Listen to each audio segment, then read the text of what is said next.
You're listening to the Archaeology Podcast Network. This is the CRM Archaeology Podcast. It's the show where we pull back the veil of cultural resources management, archaeology, and discuss the issues that everyone is concerned about. Welcome to the podcast.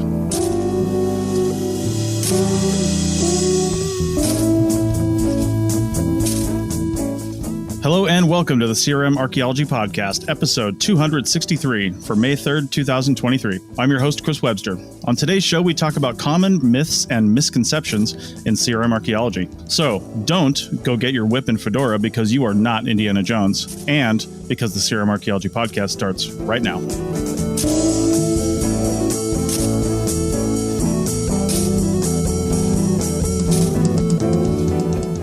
Welcome to the show, everyone. Joining me today is Heather in Southern California. Hi, everybody. Andrew, also in Southern California. Hey, guys. How's it going? Doug in Scotland. Hey, everyone. And I am also in Southern California. I'm currently in Palm Springs. Hot Palm Springs. It was 106 yesterday. It's supposed to be 105 today. And it's garbage. But our air conditioners are killing it. So there you go. I man. think we're like in the high 40s at the moment. I'm trying to do like the conversion. Yeah. I think like today's high was like 7 Celsius. 45 degrees. Yeah. Oh, nice. Nice. Today's high was 45. I'll tell you what, we're here for 2 weeks. This is our second week we're starting in Palm Springs, and then we're going to another park on Oceanside, California, which is between Los Angeles and San Diego. The highs, the week we're supposed to be there, are literally in the mid-60s. It's so different just going out to the coast versus like right here in Palm Springs. It's amazing. Yeah, so, Heather and I are in coastal California. Yep. Okay. Yeah. And it's nice. Yeah, it's cool right now. I'd say it's like 60s. Yeah, you can say it, Heather. It's super nice. It's super nice right now. Yeah, man. Like 60s is what we call like a warm Scottish summer. So you know, that's a good temperature. You know what's not super nice? All the myths about CRM archaeology that people seem to believe. Doug, Doug, lead us. Way to bring it in, Chris. I don't know how smooth that was, but that's awesome. It's Doug's topic this week, so elaborate on that, Doug. Yeah, so the topic is like, we could call it myths, misunderstandings, but it's not like 100%, but there's certain myths out there about like professional archaeology that just are completely not true or only partially true. Like there'll be some truth to them, but it's those things that like just sort of won't die. Those ideas about what we do and how we do things that are just not connected to reality or only partially connected to reality. So that's the theme of this episode. And I guess it's your guys' like biggest pet peeves on those areas of sort of myths that exist that shouldn't exist in archaeology. I'm just going to throw it out there and go down our list of who we have first. Actually, Chris, on my screen, you're first. So I was going to throw it out. What's one of your, like, the myths that you see in professional archaeology? Well, I mean, I've got quite a few based on, like, leadership and things like that. But I'll start with one a little lower down the totem pole for when you're first getting into the field. But archaeology is all about Indiana Jones and excavating, right? It's exciting. It's digging in trenches and units and finding stuff all the time. It can be that, but it's just simply not for a lot of places, right? There is a lot of times in CRM archaeology where you don't find anything. I've been on lots of projects where it was just miserable. It was hot. It was humid. I'm specifically thinking about you, Georgia. But it was hot, humid. You're just like you're macheting through briars and finding literally nothing. Like you're macheting for 30 minutes to get to your next shovel test. You do that shovel test. It's garbage. There's nothing there. And then you move on, right? And it is just absolutely annoying. Now, I'm not a very good example of this because my first, I think, 2 years in CRM, just by luck of the draw, I wasn't even searching for this. I was just applying for everything I could. My first 2 years was like all excavations. But then I did like 8 years of survey with some excavations, in between there or more. So it was weird that it was all excavation. But I guess where that goes is it depends on where you want to work too. If you work on the East Coast, you're more than likely going to do more excavation. You're going to do a lot more shovel testing, which is excavation in its own right. But the excavation you would think of, the large scale block excavation, You're going to do more of that on the East Coast because there's less opportunity to move things when things are found on survey, right? So they either have to abandon the project, the developer does, or they have to dig it up. Those are your only two options. You don't, like out here in the West, you can just move the little push pin that is the pipeline and then put it around a site, right? And then you got to survey that whole area now. But you can get around some of the big stuff without actually digging it up. So that happens out here, at least in the desert West a lot. I'm sure California and the busier parts of California are similar in that there's little opportunity to move things. So there might be more excavation in those areas when things are found, especially with paleontology being a factor as well. But anyway, that was one of the myths I thought of is you come out of school and you're reading about all these excavations. You don't read about miles and miles of boring survey or exciting survey. It can be really fun. That's the other thing is, I always said that your worst day in the high desert in Nevada where you don't find anything is just an awesome hike where nobody's been for 100+ years, right? And it's just, amazing scenery, and it can be really cool from that standpoint. But when you do it 10 on, 4 off all day long and you don't find anything, it can start to wear on you professionally, right? You're just like, what am I even out here for? You stop looking at the ground sometimes and you're just like hiking at that point. I mean, everybody's done it. So it's something, but that's what I'll start with. Yeah. I mean, we're somewhat similar over okay, not quite the same, but like in the UK, something they don't teach you is, so you do a watching brief a lot of times. So you don't usually have to do shovel test pitting. You get out like a JCB and they scrape away a pattern throughout the area, and you just look at a machine slowly tilling away the land, hoping to find something. Mm-hmm. So a lot of people do end up on excavation because that's monitoring. You only need 1 to 2 people depending on where the site is and what's happening. But what they don't teach you is, that you might go several months of looking at a machine dig a hole and find absolutely nothing. And it actually can break a lot of people. I know I've known more, obviously not a good sample and not statistically sound, but I'm pretty sure I know more people who've left archaeology because of the boredom of that than anything else. It just breaks you after 8 weeks of being out in the rain and the cold and watching a machine dig a hole. And I'd agree with you. Yeah. Brown dirt. Yeah, I've seen that in action. I've seen people break, doing that. And I think we can all understand that. And the other thing that happens is not only do they break, but they also just start to see artifacts everywhere because the human mind has to. I was just going to say that. Yeah. Andrew, how about we jump one at a time and just head over to you on one of your sort of myths of professional archaeology? Okay, so in thinking of myths, it's so funny. As I thought of this, I'm like, man, I could do this for the pseudo archaeology podcast too. It's 2 for 1. So for me, mine are largely technological. They kind of go under this umbrella of the myth of technology in archaeology. And for my first one, I'm going to go with LiDAR. Now, LiDAR is great. I'm not here to say that LiDAR sucks or, LiDAR is the work of the devil. LiDAR, when you can get it for your site, is really, really killer. So, and I've worked at sites that have had this, but the public perception is that these sites have never been found. Then a plane flies over, and now all of a sudden this amazing new site in the Maya jungle has been found. And that's not the truth. The truth is 99 times out of 100, the site is already totally well known and already mapped too. But the LiDAR goes over it and kind of checks our map. And every so often you do find a little extra piece to the site or something like that, which is really amazing and really great. But it's not magic. And you still need to have people, real archaeologists, ground truth it, because even LiDAR can record a hill that's only a hill.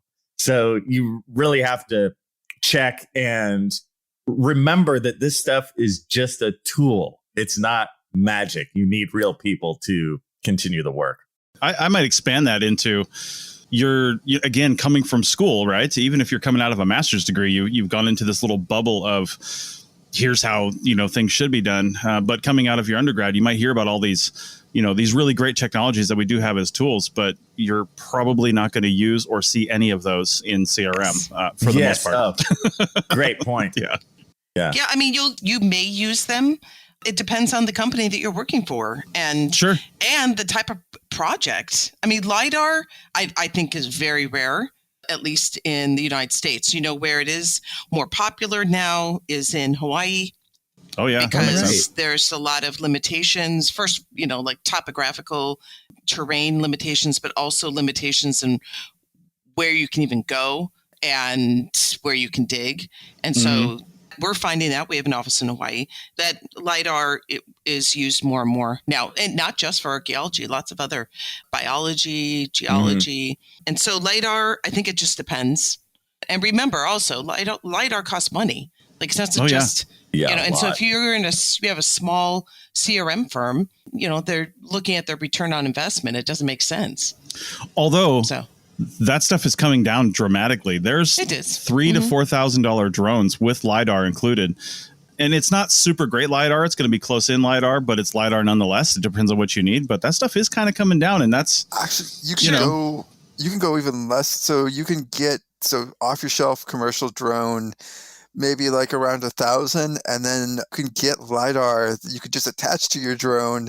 Again, it's not super great, but getting you're there. doing like a small site, and that's like $150, $200. For actually like a quarter of the price you were quoting there, Chris. You could probably get something that can do maybe like 500 square meters in a Passover, or probably actually more. It depends. And, it all comes down to resolution and stuff. And you'd want to go slower to get more points and stuff like that for better. Because if you're paying 150 for LiDAR, you're not paying for great LiDAR. But, But the other thing that you have to think about is it's not just about getting the data. You have to have somebody who knows what they're doing looking at it. Exactly. And that costs money too, So with smaller companies, as exciting as it is and fun to use new tools and useful sometimes, it's not, again, it's the return on the investment. For a small company, it doesn't make sense for them. But that's actually two skill sets too, though, right? It's the person if you're doing it in-house with like a drone, it's the person to fly the drone adequately with the right search patterns and things like that to get the right coverage, especially for something like LiDAR and photogrammetry and things like that. You can't just fly transects. Yeah, and you have to be certified, of course. Yeah. Yep. And then somebody, which could be somebody completely different, to actually do the analysis. But building off our last episode, I'm going to tell Doug that pretty soon, I'm going to say maybe next year, Doug, I'm just going to go whole in with it. I'm going to say you're going to tell ChatGPT to go LiDAR your site, and it's just going to launch drones from an Amazon facility. And it's going to... Chris, well played, man. Well played. That was great. Well played. Listen, if we just put LiDAR on all the Amazon delivery drones that are going to be coming out, then we could just get the whole area LiDAR for free. That's an idea. Even though that's a joke, that was one thing I also wanted to bring up is even though LiDAR is super expensive, as time goes by, there's just going to be more LiDAR maps. So small companies might just use a LiDAR map that was produced 8 years ago. For sure. So there will be more of it no matter what. Yeah, there is some LiDAR most of the UK now. At least most of Scotland. I mean, the resolution, it depends again, like what do you need it for? But it's actually pretty decent resolution. Yeah, it's usually pretty damn massive good. chunks of the area done now, which used to cost a small fortune. CRM is done based on what's required. And the budget. And the budget, right, exactly. What's required. So if there's sometimes there's tools that we can bring out that are going to make our work more efficient. And so the client doesn't need to, we're the experts, we're doing what we need to do within the budget. But if it's not required and it's going to cost more money, it's not going to happen because the client's not paying us to play around and have fun. Yeah. Hey, Heather. Yes. As you're the last person, well, actually, I guess I should say something as well, but do you have another myth that you'd like to throw out there? Well, Doug, as a matter of fact, I do. or myths? I imagine you have several, Heather. Mine is a little bit more, and I've said this before, but I'm going to say it again because I think it's worth saying, is that it is a myth that you cannot make money in this business. You can. Now, it's just like anything. When you're going in and you're doing work in any kind of profession, the entry level, you're not going to make money right away. I mean, that's just the way it is in any business, really. You start off at a certain point. Sometimes you can catapult to a higher level because you have some kind of a skill set or your education has allowed you to do that, but you're not jumping into the highest point of your career. So you can make money in this business, but you have to go for it. You have to be strategic. It is up to you. It's not something you just sit back and allow to happen to you. It is a lot of hard work. There's some professions outside of archaeology, obviously, that, you step in, you make money, a lot of money, because that's just that business. But in this business, if you want to make money, it is possible. You can do that, but it's going to take a lot of initiative on your part. So it irritates me because I hear this a lot. You see it a lot in social media. You hear it a lot from other people. And you know what? Honestly, a lot of it's an excuse not to go out and grab your destiny. Go out and do, what you need to do to make money in this business. So that would be my myth / soapbox. Man, Okay. like you're stealing my thunder there, Heather. If you hadn't said it, I would have, because I do those surveys of archaeologists, and I can tell you, there are millionaire archaeologists, like archaeologists who make enough, who are making, I'm not gonna throw out numbers, but 6 figures. I can't give exact because of data protection, stuff like that, but basically, after a couple of years, if they're saving, and also I should say these are in places where there's low cost of living as well. Obviously, you could be making 6 figures and living in a cardboard box in Manhattan, basically, because that's all you could afford off of that salary for an apartment. But we're talking, low cost of living places where it's not going to cost you 6 figures to have a 1-bedroom apartment that you share with 4 roommates or something. I don't know. You guys are in California, so I'm sure you kind of know all that stuff. But yeah, man, it's a range. And as Heather said, and actually, to be honest, starting out is a bit rough in that we usually require a degree. And so for the money you get for a degree, it's not great. But honestly, it's still well above minimum wage in most places. I mean, you could maybe compare minimum wage in California versus you might be making less of that in I don't know, Alabama or something, but you'll still be making more than that the minimum wage is in Alabama. It's not great money, but it is still heads and shoulders above. And I get so sick of people on social media who be like, oh, I could leave archaeology and go bag groceries and make more money. And 1, you can't. And 2, usually the people that say that couldn't actually handle a job like that. Yeah. But man, it's it's also as far as, again, return on investment. It's also, there's it's not a job that requires you to get a degree from a expensive university. So yeah. All right, guys, let's take a break now because we've got, I'm sure, a lot more to talk about in segment 2. Back in a minute. Welcome back to the CRM Arc podcast, episode 263. And Doug, I think it's your turn to go. So I'll call you in for this one. It's your show. So I guess I'd just like to add a little asterisk at the back end of our last conversation to say wages are okay beginning out in archaeology, and you can actually make pretty good money. Though if you're teching it up, your problem is actually not so much the money you're paid, it's the getting constant work is the harder part. So I just like to add that little asterisk of your hourly pay or your weekly pay, your monthly pay is actually going to be better than the average pay in most countries. In the UK, it's better than the average. In America, it's still better. It's well better than minimum wage. There's still a problem though, until you actually get a permanent constant job of work. That's the bigger problem. It's not your hourly wage.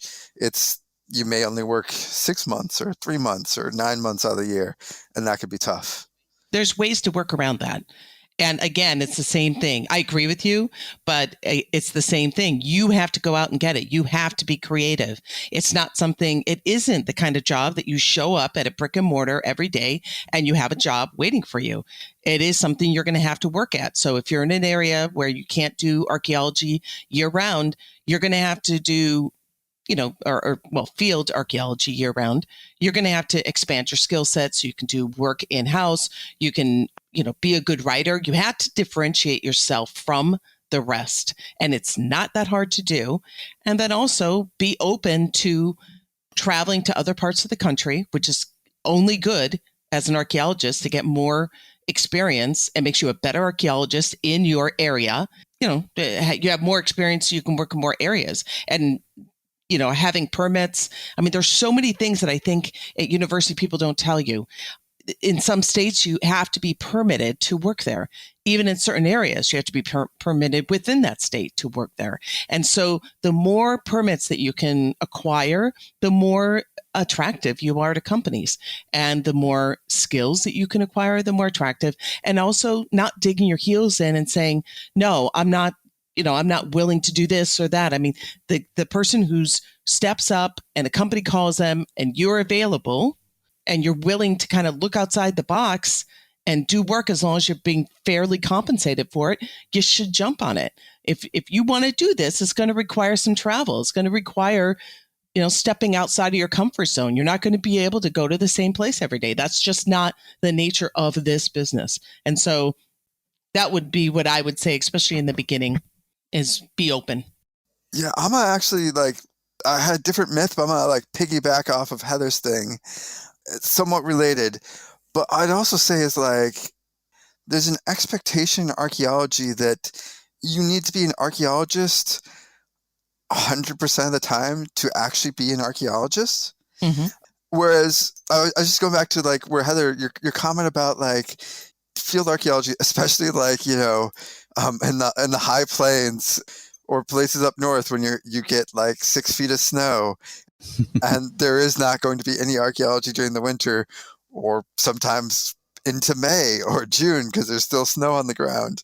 It's a weird thing in our field where we sort of look upon people who can't do archaeology all year round as not being archaeologists or as it being a sort of a failure in the field. And I would actually say there's almost a myth that actually you could do archaeology all year round everywhere. And that's totally not true. I would say very few places are you able to actually be able to do archaeology or field archaeology, go out and excavate or survey or whatever, at least, in the United States. And to be honest, even in parts of the UK, it's just not going to be possible during certain times, or it may be possible, but you definitely don't want to do it. I thought you were going a different route with that because I agree. Obviously, the field is limiting in certain areas with weather, but I thought you were going the other way and just saying that it's a myth that archaeology requires you to be in the field because there's so many other aspects of archaeology outside of the field. That's what I was going to say. That's a myth. Yeah. Yeah, for sure. Take it up, guys. Run with that as well. But, yeah. Building on that, I watched an interchange on, I want to say ArchaeoFieldTechs on Facebook or something like that. Somebody, I can't even remember what the conversation was about, but Tom King jumped in and he's getting more and more cantankerous as he, as he gets older. Wait, but has he reached maximum cantankerousness? Oh, I don't think there's a maximum for Tom King, but he jumped in and somebody was talking about they have a bachelor's degree and I think the conversation was she was saying she's tried for several years to get jobs. She's got little things here and there, but in reality, she's going to have to go find another field because she just can't do this anymore. And Tom King jumped in on one of the threads of conversations, basically saying that she's not an archaeologist yet because she doesn't have a master's degree. And he's basically saying you're a field technician. Okay. Now when you become an archaeologist. I know, right? I know. So anyway, this is the Tom King sad trombone. Yeah. I think that's a huge myth. And it really just depends on your mindset. When I first got into this field, before I even had a master's degree, I felt like shovel bum for sure, but even field technician to an extent was almost disparaging to the people who, went and got an education and did this and they have a BA or a BS or something like that in something that makes them. I mean, technically, I wasn't even an archaeologist. I was an anthropologist. That was what my BA was in. It wasn't even archaeology. You know what I mean? Just strictly speaking. But then you go into that field and you're doing that profession. I don't see why we're so crazy about not saying you are this. And I wasn't even going that route when I was first starting. I was like calling everybody scientists, especially when I was, being a crew chief and with my undergrad degree without a master's. I was like, hey, we're all scientists here. We're doing scientific work, whether you like it or not. And let's think of ourselves that way. We're not just warm bodies. We're not just hole diggers. We're not just, people surveying. We're doing actual scientific work using the scientific method, right? We have a hypothesis out here. We have research questions, and we are trying to find evidence in support of those or not, one of the two. And that's what every archaeology project is. And I think people forget that sometimes, to be honest. Chris, you don't know, because I'm really the only archaeologist here because I have a PhD. Okay. So anyway. whoa.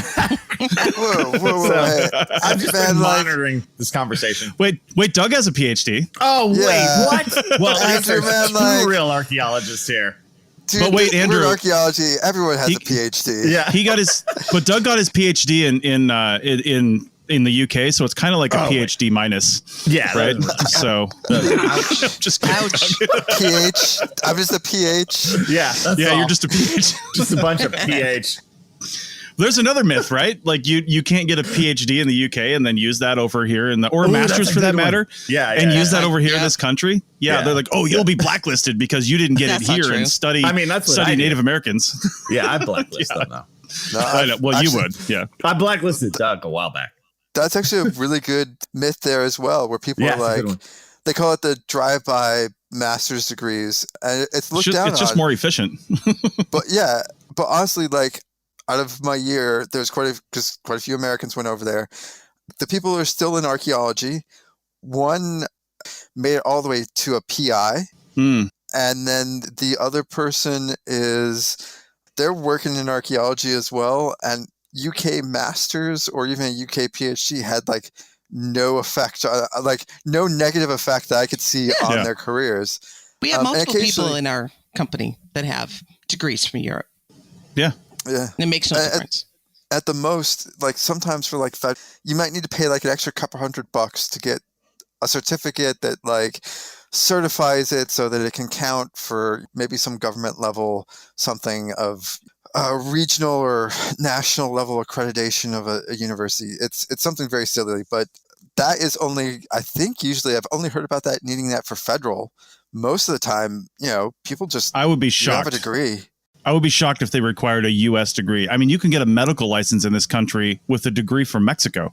You know what I mean? Not to disparage that. I'm just saying there's a lot of people that do that. There's a lot of Mexicans that come up here with, degrees in various things in the medical profession. My brother-in-law is one of those. He's a dentist, and you can do that. Why would archaeology be any different? I mean, I'm not saying it isn't. I've just never heard of it, right? So well, I think that there could be an argument, although I don't think it's true. But why? Let's say if they were to do that for the same reason why you have to permit in certain areas, because archaeology looks different. Archaeology is different in different parts of the world. And sure, so. But you can study Belizean archaeology in the United States. You can exactly, and that was my point. That's my point. Right. So why look at somewhere from Europe as any different than somebody who's studying at UCLA, but they're doing Egyptology? I mean, it's just Egypt. Somebody I used to work with a long time ago. Actually, I haven't seen him in a long time, but he got his master's and I want to say PhD as well in England, I think it was. But he was studying these. I can't remember what they were called. It was these particular types of stones that are found in usually cave type environments or rock shelter type environments in California, because he's worked in California a lot. He just happened to be doing that research from a school in England, right? Mm-hmm. But he was definitely studying something very pertinent to U.S. archaeology, if not CRM archaeology, and he was just doing it somewhere else. So, yep. And this happens also, like, you get this in the UK as well, where like a lot of the universities, again, like, kids will go do their field schools in Cyprus or Sicily or, France or someplace like that. And like, if you're starting out, they might take the person who did like the field school that's local. And I think that this is pretty true for like anywhere in the US, but like as soon as you have a little bit of experience, it doesn't matter anymore. That's what counts. Like there's a vague thing of like, if you had zero experience and you're going for a job and there's you and another candidate, and that other candidate has a field school and like, I don't know, Wyoming, and you're going for a job in Wyoming, they'll probably choose the kid who has like a little experience in Wyoming, maybe. Or they could also, like, you never know, they could like know the field director of that and be like, oh, they know nothing. We're never going to hire anyone who's ever gone to that field school. So like, you know, there's all these little random things that are going to be probably have a bigger impact. But as soon as you have that experience in that area, what you did in your degree means less and less. I don't know, like I'd say after you get your degree, the moment you've like stuck a trowel in the ground or a shovel or something like that, your paper is almost worthless. It's not, because you need like, you know, permitting and stuff like that. I mean, is that sort of a myth there? Is that like actually a degree makes much of a difference beyond like you need them for certain permits and stuff like that? We had, you know, somebody from our staff on the show once, Linda Cree, who is, and it's actually one of your points, so I won't steal your thunder, Chris, but later. But she is a prime example of how, you know, you can not fit the stereotypical role of a leader in archaeology, or somebody who becomes successful in archaeology without all the bells and whistles that people say and that you have to have. And I don't think that people, you know, necessarily have to have everything. You know, when you start working in this business, that is what's going to give you the credibility. And so, yes, you need to have degrees. It is a little frustrating because there are times where she could write a full report, and without my assistance whatsoever, we always senior review everything. But, you know, and she's capable of senior review as well. But that report can't go out with my name on it, without my name on it, because she doesn't have, you know, but those are limited as far as doing the work and being able, there's so many aspects of this business that requires a skill set that have nothing to do with archaeology, that if that person has those skill sets, which unfortunately a lot of archaeologists don't, part of it, common sense, business acumen, all these leadership qualities, if you have those things, you just have to be able to show them. You have to show what you got. Yeah. And I want to bring up a lot of stuff around that in segment 3 for sure, but maybe we should go to Andrew for the last one. Nice light myth there on technology. Yeah, on my technology rant. Another one that it goes very close to LiDAR is ground penetrating radar. The idea that ground penetrating radar, all you do is like turn on a machine and it looks under the ground and you can see everything. You know, you just like roll it's not box.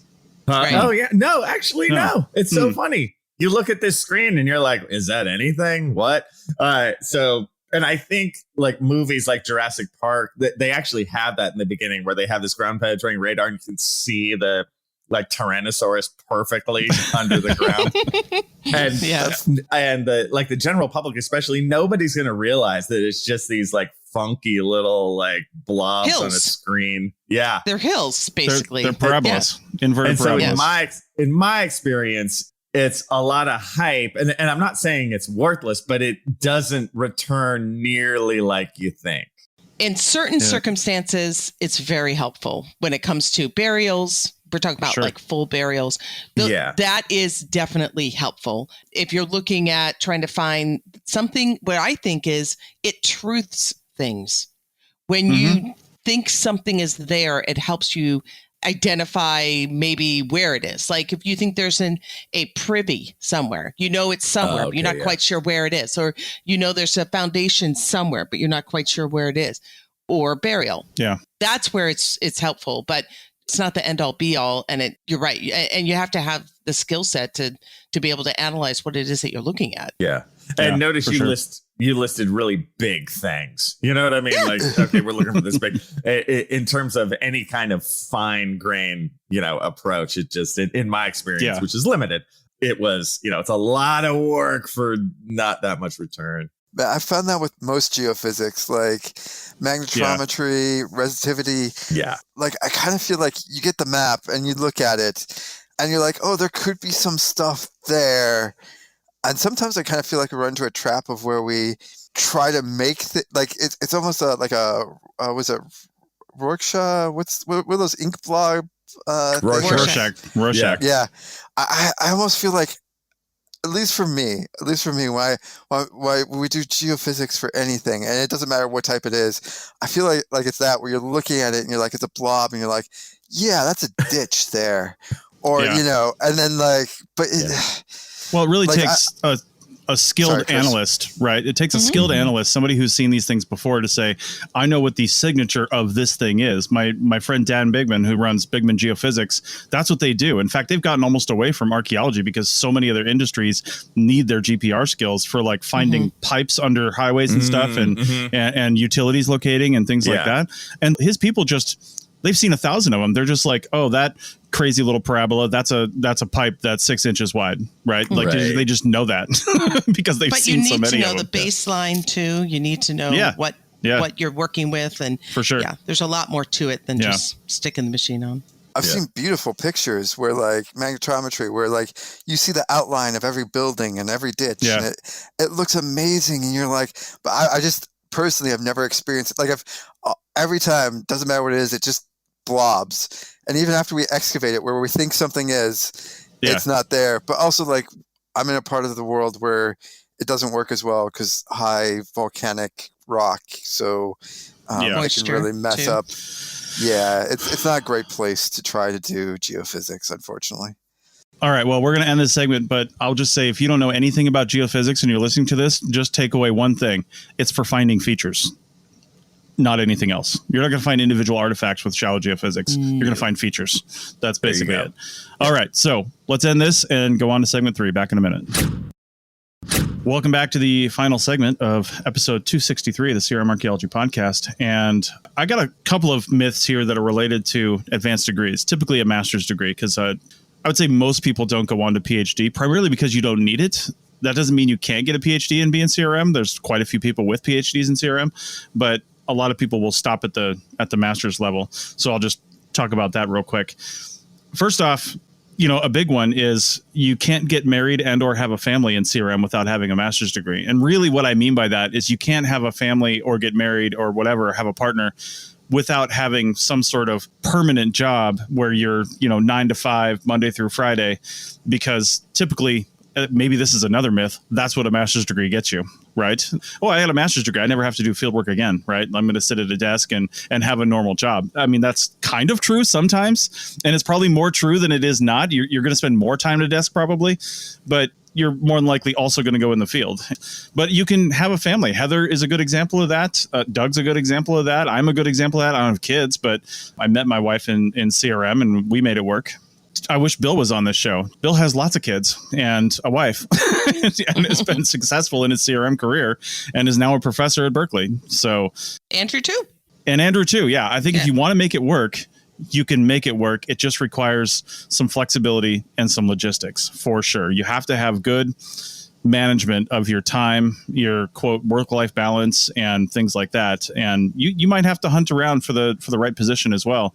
But I think it can be done for sure. Man, Chris, that just sounded like a humble brag by you the whole time, being like, yeah, so you guys have kids, you have kids. I don't have kids, but suckers. Exactly. So I kind of feel that way sometimes, to be honest with you. It's so freeing. I'm not disparaging children, but, I live in an RV and we travel around the country. And again, you can do that with kids too. There's plenty of people that we know that live full time in some sort of rig. The people that do it in like a small bumper pole trailer with like 2 kids, I don't know how they do that, but they make it work and they're happy. They're happy doing it. So if they can do it, if the RVing community can do it, I feel like the CRM community can do it. And a lot of people have done that successfully. That's one thing. I want to get a few of these other ones because this one's going to probably get some conversation too. This is such a common one that I feel like field technicians think when they have a crew chief or a project manager or somebody that does have a master's degree, or maybe they don't even have a master's degree, they're just in a leadership position over them. And people with master's degrees or people in leadership positions, this is the myth, should know more than me. Now, while that's probably kind of true, because they're probably in that position because they've either been doing, something either at that company longer, or maybe they haven't. I mean, there's plenty of field technicians who don't want to lead that have been doing this for 20 years. And there's somebody who's been doing this for 5 years that's now a crew chief, right? You're never going to know more than that field tech that's been doing this for 20 years. You're just not. You might have a bigger piece of the overall picture because you're in that position and you've been told more about that particular project or whatever you're doing. But the simple fact is, from a skills standpoint, you don't necessarily have to know more than everybody who's working for you. You just have to be able to manage them and their skills and get the project done, or your aspect of the project, on time and under budget is the hope. But that's it. You just have to be a good manager. Go ahead, Heather. I know you got a lot to say on this. Yeah, well, I'm going to agree and disagree with you. I sound like Doug. Awesome. So I totally agree with you that there's, like we were talking about, there's different skill sets that people have. And just because somebody has 30 years experience doesn't mean that they're a good manager of people. And so there's different roles have different requirements for, abilities. And so, yes, there's some things you're not going to know. But here's another myth that goes kind of along with this. You could have somebody who's been working in the field for 30 years and who probably has a better idea of maybe what they're going to find across the other, that next hill or whatever. But they don't know anything about a research design. They don't know how to make a research design. They don't know how to put together a work plan. They may not know how to do certain types of analyses. You can have people that are coming straight out of college that have learned certain things that are very valuable. And so this concept that, I've been in the field for 30 years and this younger person with a graduate degree, or not even a younger person, but somebody I haven't seen before with a graduate degree, they don't know anything because they don't know how to hold a compass and walk a straight transect. They don't know anything. And I know more than they do. That's not true. Everybody has their role. We need to respect each other. This concept where we're always like comparing and I'm a better archaeologist. Our field is so cannibalistic. We're so nasty to each other, instead of really respecting where that person, what their skill set is and what they bring to the table. And I bring a different kind of skill set to the table instead of comparing ourselves to each other because we're insecure people it's not conducive to a good working team. And so when you have people that come in and they do have a graduate degree, have an open mind, because just because they don't maybe dig a good hole doesn't mean that they don't have all this analysis and understanding that also brings something valuable to the project. So along the lines with what you were saying earlier with, what was it, Linda, who was on the show, who works with you? Another friend of mine, who I'll leave him anonymous because I didn't ask him if I could use his name, but I was asking him about this when this topic came up, and he sent a couple of things over. And one of them just mentioning that a friend of his has no master's degree, just experience, a lot of it, was hired as an assistant PM, so project manager, and working mostly remote at a very good salary is what he said. So, going along those lines, experience can get you somewhere. And, when I was saying, the person who has the master's degree over the top of you that might be a project manager, field director, even crew chief or something like that, should know more than you. That also goes kind of the other direction. You don't have to, I guess, have that sort of degree in order to be in those positions. And you shouldn't be seen as less than because of that as well, right? You should just be, judged on your merits.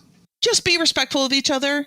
Yeah. Have an open mind. Go into the field and say, instead of saying, I am the most experienced here, or I don't know anything because everybody else is more, just walk in and say, okay, what can I bring to the table here? How can I help? Not compare. Yeah. We need to be a little healthier.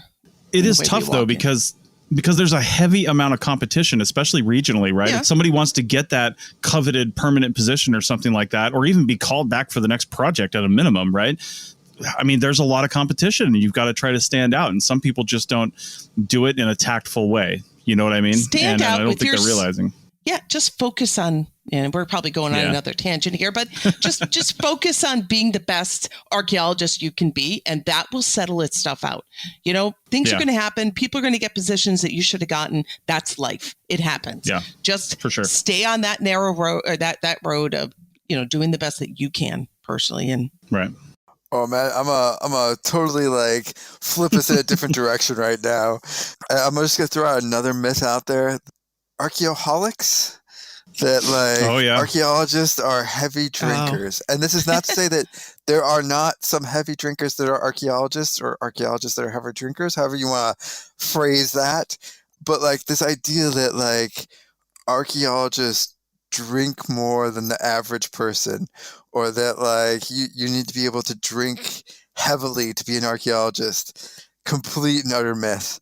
We did a survey like, well, now it's like 3 years ago, but like archaeologists exactly average with reporting as anyone else. Mm-hmm. A little caveat here, like reporting is everyone always underreports. I mean, like the famous garbage Sure. project in Arizona shows that like what people drink and what they actually drink don't quite line up. But Right. for the most part, archaeologists report the same amount of drinking as pretty much the entire rest of the population. And there's this idea that like archaeology has a heavy drinking culture. But every example I've ever heard is like, if you were to like pull yourself out, look on the outside as like a scientist and like be looking at like the data and like the stuff, you'd be like, yeah, that's a biased example. That's a biased Mhm. example. That's a biased example. Heavily biased. That's not actually like anything accurate, because people will be like, oh, so and so, at this conference we drank this this bar. They had to close down all the taps. We drank them out, and you're like, so let me tell you went there for a conference, 400 archaeologists on a Tuesday in February, when they weren't expecting 400 people to show up on a Tuesday in February, and you happened to clear out a bar. I'm like, yeah, guys, like that was not hard. 100% expected to happen. That's just like physics of like numbers and stuff. That's not like proof that archaeologists are heavy drinkers. It's just Yeah. how those things go. So I'm gonna throw that out there, that like everything I've seen, and actually the hard data says that like archaeologists don't drink any more than anyone else, which I'm pretty sure like cuts people pretty deep. Like that's a hardcore like identity thing with archaeologists, is like, we must be heavy drinkers. You must be able to drink, and actually not true at all. I think where that might come from is the situational times when that might actually be. It's not true. It's situational. Like your average person may drink more at a wedding reception, for example. Mm-hmm. Everybody.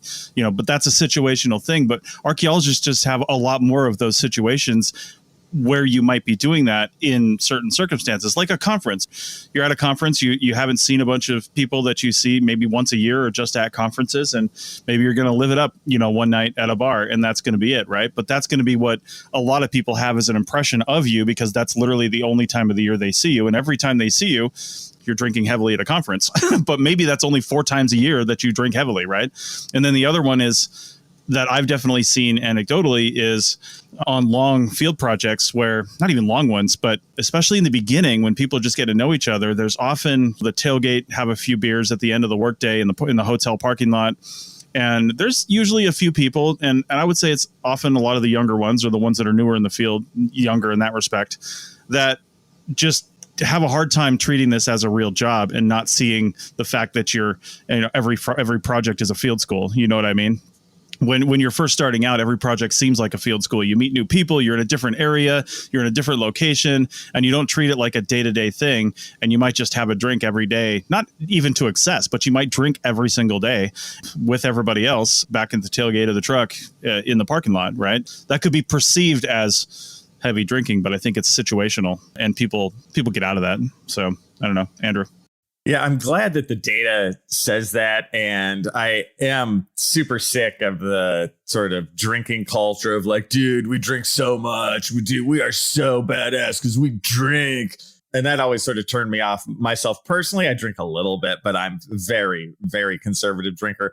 But also in my experience, I don't know. I've seen a lot of drinking over like a very long time. So again, I'm glad the data says that, but man, my personal experience says something else. Yeah. But you're probably like, if you got a different job, and you probably went out there. I think Chris hit it on exactly with situational. Yeah, is like it is that, and you will see like there are some heavy drinkers, but there's like heavy drinkers everywhere. Right. And I think what gets left out is like, so people will be like, and Chris is perfect with the conference where they're like, oh, you only see someone, once or twice a year. And it's always at like a reception at a conference and stuff. And it's always drinking. And so you always associate that with that. But like having run a lot conferences or been involved in the running of a lot of conferences, people remember that because they go to the reception and there's usually booze, but actually a significant amount of people don't actually go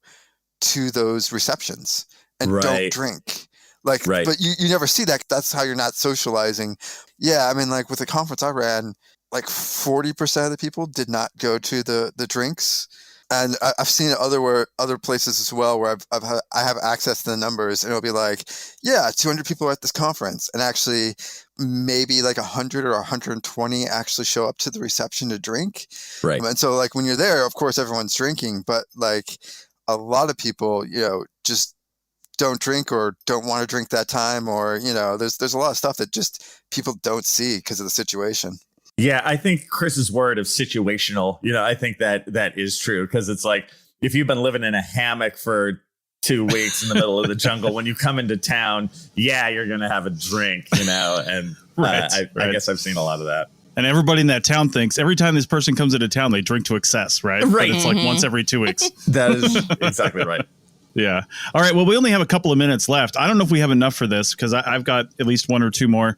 Maybe we can just go around without too much discussion and just say some of these myths and have our audience think about it maybe in post, and perhaps these can be fodder for other things. So I'll kick it off real quick and then I'll throw it around the room. A master's degree will make you a leader. That's a common myth, right? Leadership skills make you a leader. Leadership training makes you a leader. Not necessarily having a master's degree just makes you a leader, or being a crew chief for that matter. It just doesn't do it. Heather, do you have one? Yep. That boilerplate, specifically background contexts, do not need to be updated. They should be regularly updated. Yeah, it's called boilerplate, but you have to look at it. Yes, and it should be up. I see this a lot in peer reviews where people do not update their background contexts either to new theories, new discoveries, and then also customizing the back end of it. So the further along in a background context you get, the more customized it should be. So as you get down to the end of the background context, it should be more specific to your project area. And then those things really do need to be more customized based on your project. All right. Quick ones. Andrew, Doug? Yeah, I got one. High technology is needed to do good archaeology. Good one. There you go. Doug? That the public is only interested in buried treasure. I know we get a lot of questions like, have you found any gold ever or anything like that? But I think that's more of just a not quite understanding what we do. So you ask a question like that, like, have you found a dinosaur? Have you found gold? Stuff like that. But honestly, I think we don't give the public enough credit on that they'd be interested in things that are not related to gold / dinosaurs / lost super civilizations of whatever. I don't know. Andrew has a whole podcast on all those stuff that like we think that people are just interested in, but are not true. I think that's a myth. All right. Well, I'll end with one last one, a fun one, and that's every archaeologist got into this because of Indiana Jones. And that's not true. And you know what? Weird thing is, I've heard two examples on two different shows in the last 2 weeks on the APN. One was the Life and Ruins podcast, and I can't remember what the other one was. But either way, the two examples were two separate people got into archaeology because of The Mummy, of all things. The movie, The Mummy. Right. That was a good movie. That's just generational. Yeah, exactly. Although Indiana Jones 5 is coming out in July, and Steven Spielberg says it's great. It's the first one he hasn't directed. So we'll see. We'll see, because he did direct 4. But we'll go from there. Oh, God. All right. This has been a great episode. If you're listening to this, what myths do you have that we didn't cover? Leave those in, comments on the website. Don't leave them in a review, but leave us a review. That would be great wherever you're listening to this, Spotify, Apple Podcasts. But, wherever you see this, go ahead and tell us the myths that we didn't cover that you've commonly heard. With that, we'll see you guys next week. That's it for another episode of the CRM Archaeology Podcast. Links to some of the items mentioned on the show are in the show notes for this podcast, which can be found at www.arcpodnet.com/CRMArchPodcast. Please comment and share anywhere you see the show. If you'd like us to answer a question on a future episode, email us. Use the contact form on the website, or just email chris@archaeologypodcastnetwork.com. Support the show and the network at arcpodnet.com/members. Get some swag and extra content while you're there. Send us show suggestions and interview suggestions. We want this to be a resource for field technicians everywhere, and we want to know what you want to know about. Goodbye. Yep. All right. Yes, that right there, that sigh. That's what I live for. Oh, this will keep me going for months, Chris. For months. All right. Can you just get that sigh right there? Can you just put that on a loop for me? That's what I live for, man. That's what I live for with this. For everyone else, we'll see you in the field. Goodbye. I'm not even going to say the whole thing. Thanks for listening. See you guys next time.